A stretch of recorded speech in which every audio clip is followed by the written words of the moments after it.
Percentile समजलं. आता या प्रवेश प्रक्रियेतील सर्वात मोठा आणि महत्वाचा टप्पा येतो, तो म्हणजे कॉलेज निवडण्याचा. अगदी बरोबर.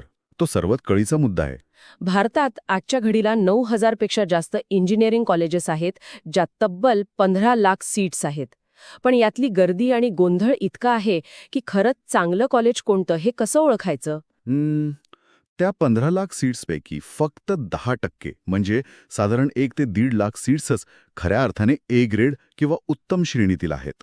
फक्त 10%? हो. बाकीची 90% कॉलेजेस फक्त रिकाम्या जागा भरण्याचं, पैसे उकळण्याचं आणि बेकार इंजिनियर्स तयार करण्याचं काम करतात. बापरे. मग हे ए ग्रेड कॉलेज शोधायचं कसं? एखाद्या सामान्य पालकाला कसं कळणार की कोणतं कॉलेज चांगलं आहे? त्यासाठी 2 अत्यंत पारदर्शक आणि महत्त्वाचे निकष आहेत.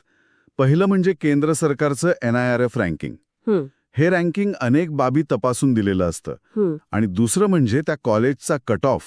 ज्या कॉलेजचा कट ऑफ सातत्याने वर असतो तिथे साहजिकच हुशार मुलं जातात आणि तिथे गुणवत्ता असते. बरोबर. भारतातील टॉप श्रेणीमध्ये अर्थातच 23 IIT येतात.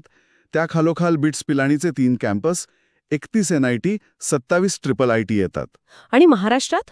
जर आपण पुण्याचा विचार केला तर COEP, PICT सारखी उत्तम कॉलेजेस आहेत जी खऱ्या अर्थाने ए ग्रेड मानली जातात. हे तर झालं भारतातील ए ग्रेड कॉलेजेसचं.